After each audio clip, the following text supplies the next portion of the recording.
अच्छा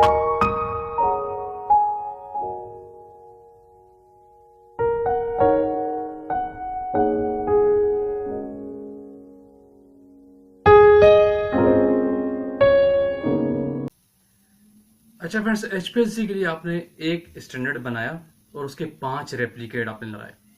उन 5 रेप्लिकेट्स में से 2 का एरिया ठीक आ गया, 3 खराब हो गए, या 3 ठीक आ गए, 2 खराब हो गए, 1 खराब हो गया। इसके पीछे क्या रीजन है? स्टैंडर्ड 1 बना हुआ है, वाइल 1 है, रेप्लिकेट्स में वेरिएशन क्यों आ गया? आरएसडी आउट होगी, क्या रीजन है? इस पे बहुत सारे सवाल आ रहे थे मेरे पास में, तो मैं अगेन इस चीज को डिस्कस कर रहा हूँ। वैसे मेरी बात होती रहती है।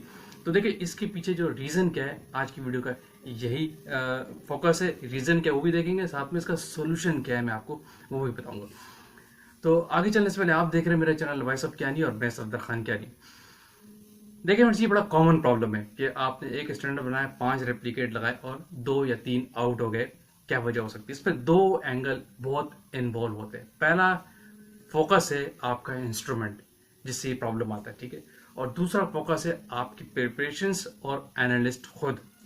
इन 2 वजह से आपकी ये प्रॉब्लम सामने आता है कि 5 रेप्लिकेट में 1 या 2 रेप्लिकेट क्यों खराब रहते हैं। अब वो कैसे होते हैं?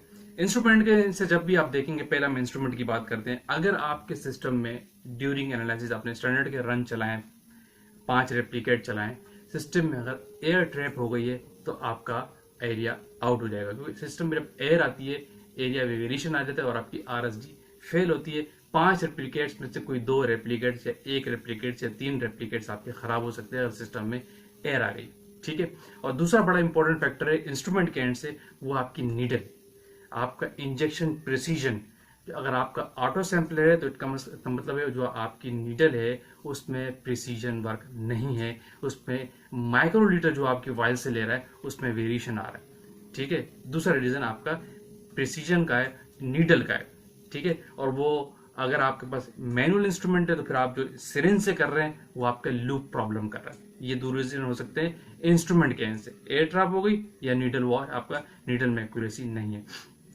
अब आ जाते हैं कि प्रिपरेशन के एंड से और इंस्ट्रूमेंट और एनालिस्ट के एंड से। प्रिपरेशन के एंड से कि आपने जो स्टैंडर्ड बनाया, ठीक है, अगर आपने उसको ठीक तरीके से मिक्स नहीं किया, होमोजेनाइज नहीं किया, डिजोल्व ठीक तरीके से नहीं किया, तो आपके एरिया में वेरिएशन आएगा और आपके साथ ये प्रॉब्लम हो सकता है कि वो एक ही वाइल से, जो आपने एक वाइल बना के रखी है एक स्टैंडर्ड से, उस पर वेरिएशन है, होमोजेनाइज नहीं है, सॉल्यूशन स्टैंडर्ड आपका मिक्स ठीक तरीके से नहीं है, इम्प्रॉपर मिक्सिंग है, तो कभी भी आपका एरिया ठीक नहीं आएगा। हमेशा आप ये प्रॉब्लम फेस करेंगे कि आप 5 रेप्लिकेट लेंगे, मे भी पॉसिबल है कि आपके 4 खराब हो जाए, 3 खराब हो जाए, या 1 खराब हो जाए, या 2 खराब हो जाए। ये हो सकता है, उनमें फर्क बहुत ज्यादा आएगा, डिविएशन बहुत ज्यादा बढ़ जाएगी अगर आपने उसको ठीक तरीके से मिक्स नहीं किया स्टैंडर्ड को, ठीक है। अब इसमें इन्वॉल्व कौन है? एनालिस्ट। एनालिस्ट के एंड से तो रिकमेंडेशन ये है कि एनालिस्ट को जो उसकी मिक्सिंग करनी है वो एक्यूरेटली करनी है, डिजोल्व उसको ठीक तरीके से करना है, ठीक है। जो आप उसको सोनिकेशन पे करते हैं, मिक्सिंग करते हैं, कोई सस्पेंडेड पार्टिकल स्टैंडर्ड के केस में तो होना ही नहीं चाहिए,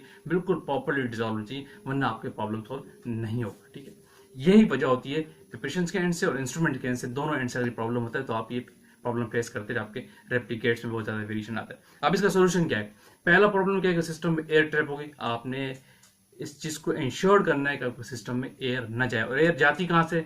डेफिनेटली आपके जो सॉल्वेंट्स होते हैं वो उससे एयर आपके सिस्टम में जाता है। यानी आपने कोई मोबाइल फेस जो आप रन कर रहे हैं उसको आपने डीगैस ठीक तरीके से नहीं किया, या उस मोबाइल फेस को भी आपने ठीक तरीके से मिक्स नहीं किया, ठीक है। जब मिक्स नहीं किया, डीगैस नहीं किया, उनके अंदर डिफ्यूज्ड एयर होती है और जो through system, through proper channel reservoir से आपके सिस्टम के अंदर जाती है और आपके डेफिनेटली आपके एरिया में वेरिएशन आता है, सिस्टम में एयर ट्रैप हो जाती है। आपको लगता है कि मेरा मोबाइल फेस एक्यूरेटली प्रिपेयर्ड है, फिल्टर्ड है, सब कुछ है, लेकिन आपने उसको ठीक तरीके से मिक्स और डिगेस नहीं किया होता। अगर डिगेस भी किया है तो ठीक तरीके से आपने उसको नहीं किया, बहुत कम किया है, बोतल लगा के हटा के करना चाहिए और कम से कम 5 से 10 मिनट करना चाहिए ताकि प्रॉपरली वो डिगेस हो जाए। और या तो फिर आपका इंस्ट्रूमेंट का डिगेसर काम नहीं कर रहा, ठीक है, जिसके थ्रू आपके सिस्टम में एयर ट्रैप हो रही है। एयर बहुत बड़ा रीजन होता है आपके एरिया में वेरिएशन का, जो सिस्टम में एयर आ जाती है, क्योंकि स्टैंडर्ड वाली जगह जब वो रेप्लिकेट लगाता लेता है तो उस जगह पे एयर ट्रैप हो जाती है, एयर सिस्टम में मूव करती हुई जा रही है, जिससे आपका प्रॉब्लम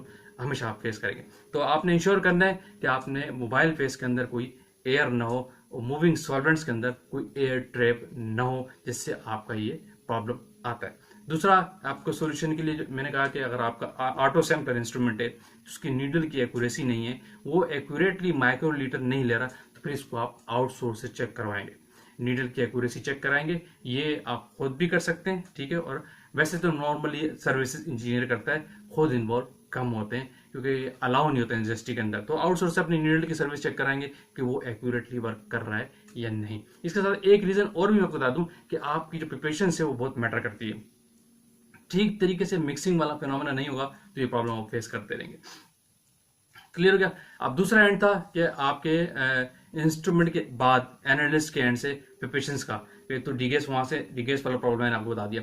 जो आप सैंपल बना रहे हैं उसको आपने इंश्योर करना होता है, जो स्टैंडर्ड बना रहे हैं स्पेशली, कि आप एक एक पार्टिकल प्रॉपर्ली डिजोल्व करें, सोनिकेशन पर रखें अपने स्टैंडर्ड को भी। लोग क्या करते हैं, कुछ ऑर्गेनिक कंपाउंड्स ऐसे होते हैं जैसे फोलिक एसिड है, मेथनॉल में फौरन डिजोल्व हो जाता है। तो इसके लिए रिकमेंडेशन ये है कि आप उसको पहले ठीक तरीके, लोग समझते हैं कि प्रॉपर्ली डिजोल्व हो गया, लेकिन बेस्ट प्रैक्टिस होती है कि मिक्सिंग भी करें और साथ में उसको इंश्योर करें सोनिकेशन पे कि सस्पेंडेड पार्टिकल को इसके अंदर ना हो, पार्टिकल प्रॉपर्ली डिजोल्व हो जाए।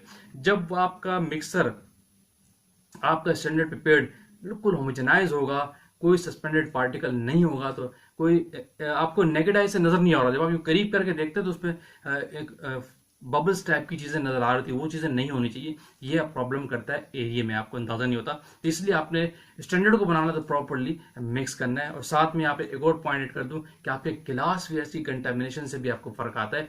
गिलास वेयर की कंटेमिनेशन से भी पर्टिकुलर्स आते हैं जो आपके सिस्टम में प्रॉब्लम भी कर सकते हैं, और नीडल जो है उसमें ब्लॉकेज क्रिएट कर सकते हैं। माइक्रोलीटर की जो सिरिंज आपकी होती है उसमें ब्लॉकेज आती है, तो फिर वो एक्यूरेटली वर्क नहीं कर रहा होता। इसलिए आपने उसकी सर्विस चेक करनी है, उसको इंश्योर करने के लिए आपका कोई कंटामिनेशन भी चीजों में नहीं होनी चाहिए। तो फ्रेंड्स, ये है कि आपके 5 रेप्लिकेट्स में 2 रेप्लिकेट क्यों खराब होते हैं या 3 क्यों खराब होते हैं। पहला रीजन है आपका इंस्ट्रूमेंट, दूसरा रीजन है आपकी स्टूडेंट की प्रिपरेशंस और आपका एनालिस्ट खुद, क्योंकि इन दोनों एंड पे एनालिस्ट इन्वॉल्व होता है। एनालिस्ट तो खैर इंडियन के केस में भी इन्वॉल्व होता है, अगर उसकी सही तरीके से सर्विस नहीं करेगा तो डेफिनेटली प्रॉब्लम फेस करते हैं, लेकिन वो सेकंड ऑर्डर है। पहली प्रायोरिटी क्या है कि आपकी जो स्टैंडर्ड प्रिपरेशन उसमें एनालिस्ट बहुत ज्यादा इन्वॉल्व होता है, उसकी वजह से प्रॉब्लम होता है। और दूसरा इंस्ट्रूमेंट जो मैंने आपको बताया कि उसको भी आपने केयरफुली देखना होता है।